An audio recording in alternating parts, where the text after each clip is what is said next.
Hey y'all, I'm going to give a little bit of an update on the demonic investigation. Okay, so I dealt with things at the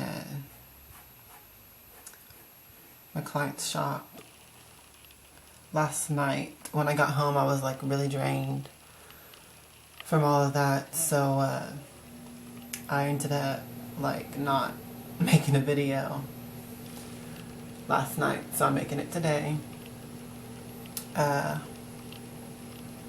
Basically, y'all, it ended up being where there was that demonic portal, and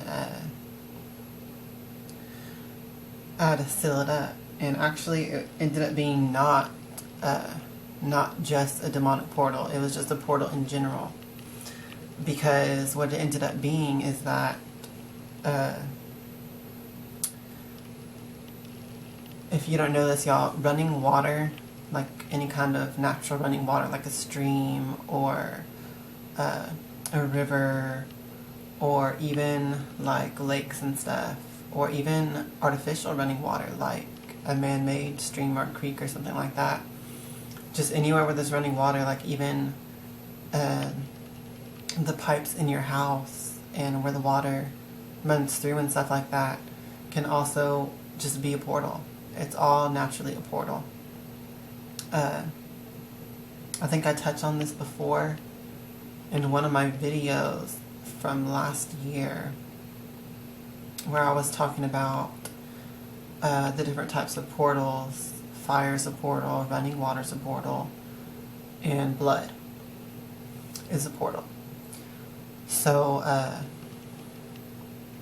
yeah, and I was talking about how the different ancient temples to these ancient gods and stuff would have like a perpetual fire burning constantly, where they kept tending to the fire to keep it going forever.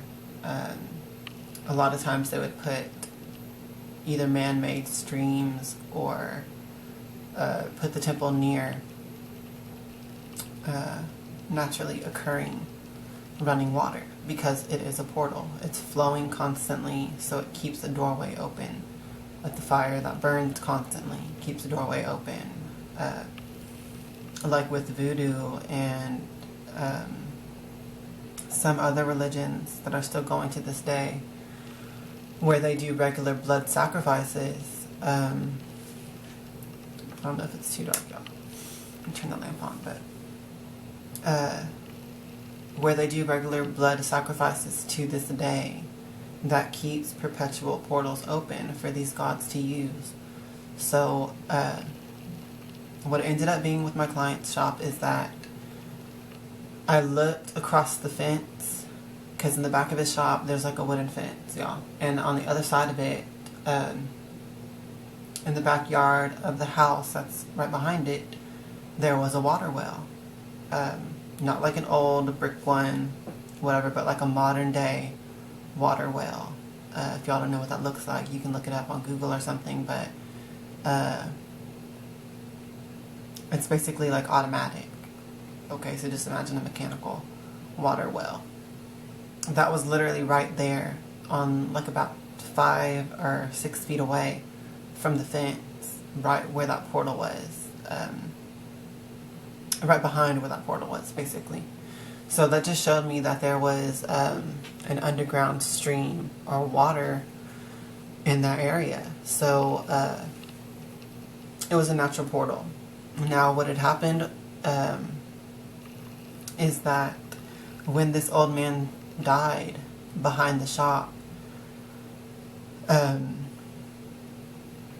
no one ever came in to release his spirit from that property or anything like that. No one ever came in that was spiritual or a witch or a medium or something, anything, to release his spirit. So it just stayed there. And a lot of times when a spirit is stuck on a property or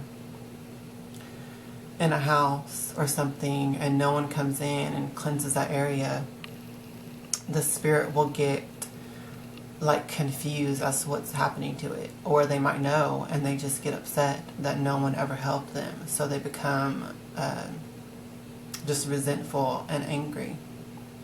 And this old man's spirit, after being there for so long, he got into that state, and that drew in demonic beings from that natural portal.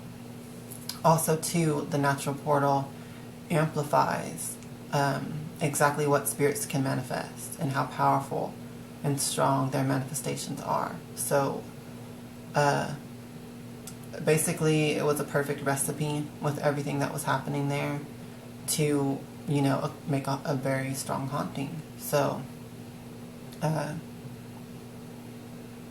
what I went ahead and did was I made a potion with,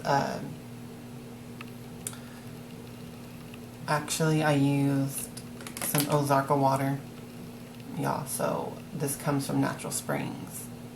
So I went ahead and used that to make a potion. I mixed in valerian root, rosemary herb, white copal,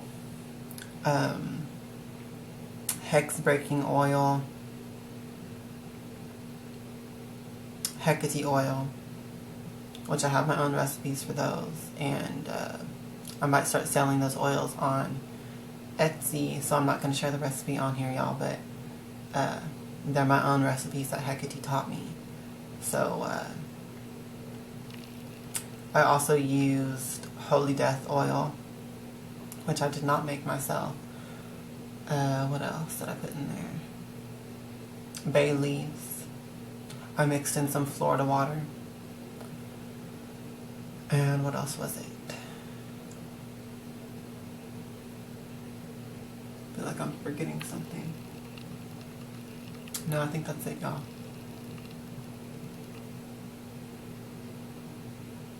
Yeah. I mixed all that together. Oh, and black salt. That's what it was. I put some black salt in there as well. And I mixed it all up and just let it kind of set on my... I have several altars, y'all. The altar that's right here, if y'all seen it in my Facebook pictures and stuff, it has the red altar cloth. It has the statue of Hestia. And this is my altar in the south quarter of my bedroom, and I use it for theurgy and high magic specifically. And only. So, let the potion charge up here. I consecrated it and all of that and blessed it. And when I went back that night, I poured that potion right on the ground where I had seen those little demons coming in and out of the ground. So basically it sealed off the portal from any kind of demons or lower vibrational evil spirits coming in and out of it. So basically spirits can still come in and out of that portal. It's still a portal, but just nothing with any kind of evil intention or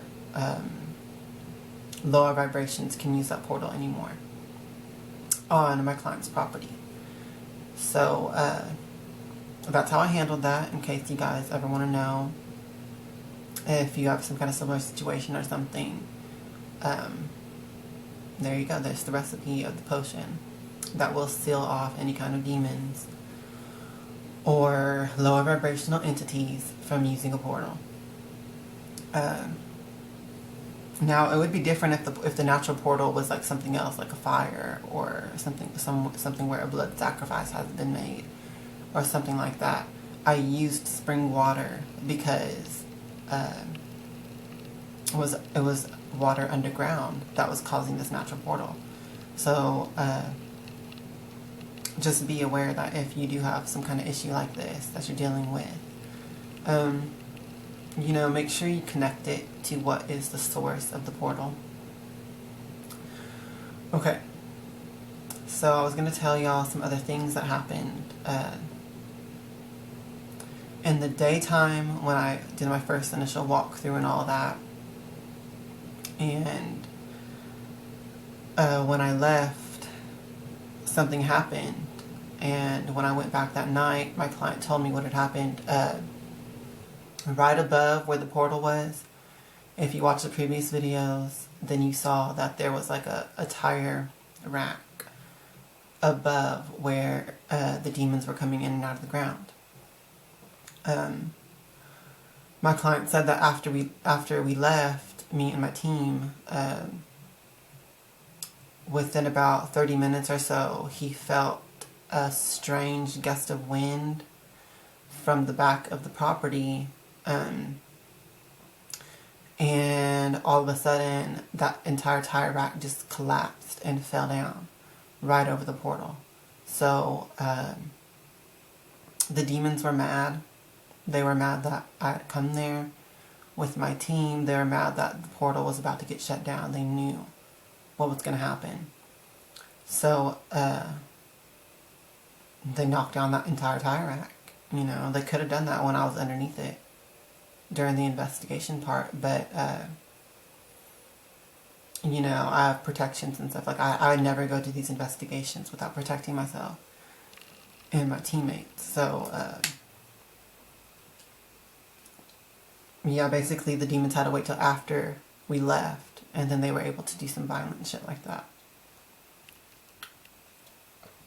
But that's what I was talking about when I was saying that the natural portal could amplify whatever manifestations these spirits can already cause.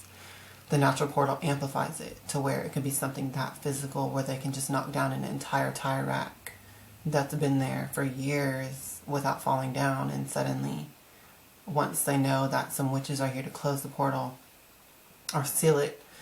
The portal's not closed, y'all, but I sealed it from being used by demons, and they knew that I was going to do that. So you know, they expressed their anger by knocking down that tire rack and making him have to pick up and clean up all that stuff, which he did do and cleared it and all that.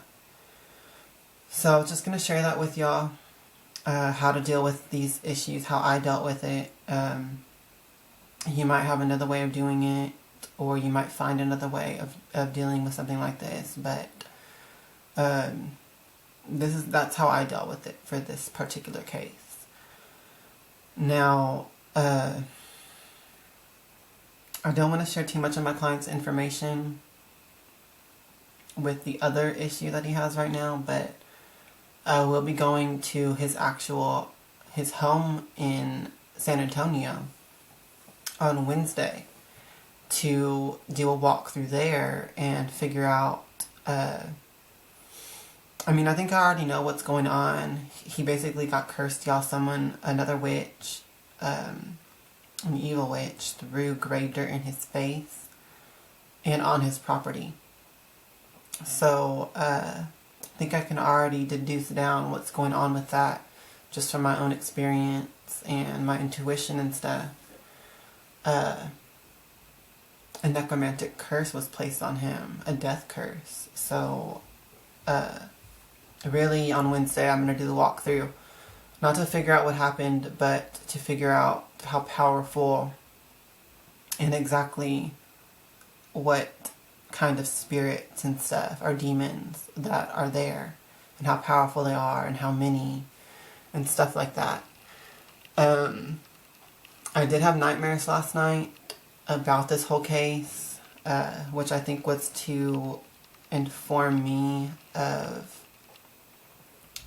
like my enemy, what I'm up against with this. And they were pretty intense. I had a dream that this like desiccated hag raped me. It was pretty scary, y'all. I've never had a dream like that before, ever in my life. But I think that was even if it was a warning from the evil spirit or from the witch that did the curse, it still revealed my enemy to me. So I'm not worried about it, but it just really was a gross dream. I had some other dreams, for instance, one where I saw a dead lion on the side of the road that was all dried up and like skeletal. And I tried to pick up one of its teeth that was just loosely on the ground, and it burned my fingers, so I just dropped it.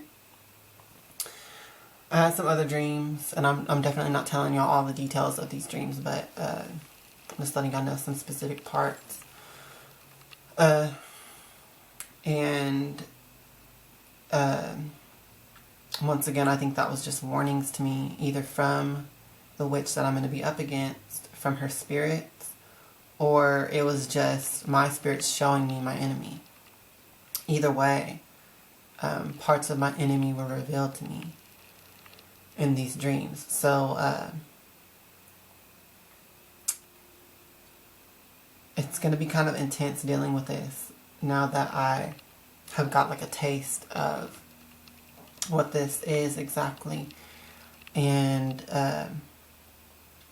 I am going to involve my mom on this case, y'all, because I just feel like I got to bring in the big guns on this. And yeah, my mom's a crone witch. Okay, she's already gone through menopause.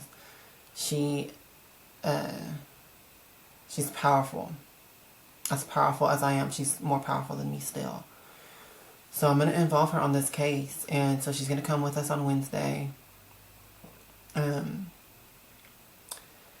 So it's going to be me, my mom, and my other witch friend, all working together in this client's house and on him. And also too, Hecate showed me in my dream last night. I had like 6 or 7 dreams last night, and I remembered all of them when I woke up. And in one of the dreams, Hecate showed me, or one of the dreams was Hecate showing me stuff for sure, and she was showing me doing a ritual with these red candles everywhere in a big circle. And when I woke up and I asked her, okay, what was that? She said it was the fiery wall of protection ritual, and that it defeats evil witchcraft. And that's all she said. And so I looked that up today, and sure enough, it's really a ritual in like hoodoo and conjure, and kind of like Catholic Santeria type magic too. And yeah, that's exactly what it's for. It's for defeating evil witchcraft, basically.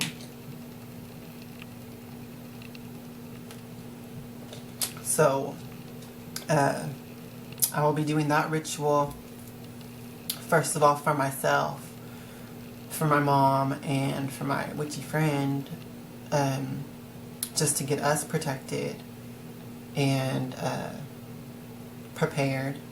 And I'm going to be doing that before Wednesday. Probably do it tomorrow or on Tuesday, because I know Tuesday's ruled by Mars, and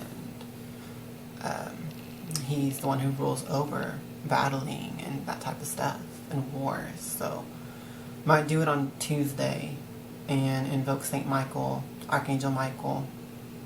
I do work with angels and stuff like that, y'all. They do predate Christianity.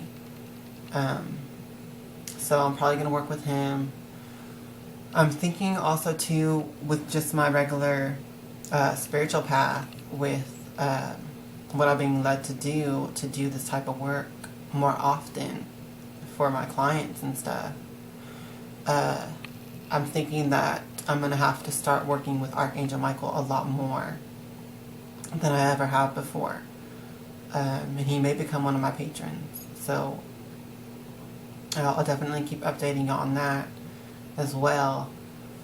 And then come around to Wednesday when we go to my client's house, we're going to end up doing the walkthrough, figuring out how powerful the stuff is that's there, just gathering more information, investigating, and then we're going to end up doing the fiery wall of protection ritual for him to undo the curse that's on him and on his property.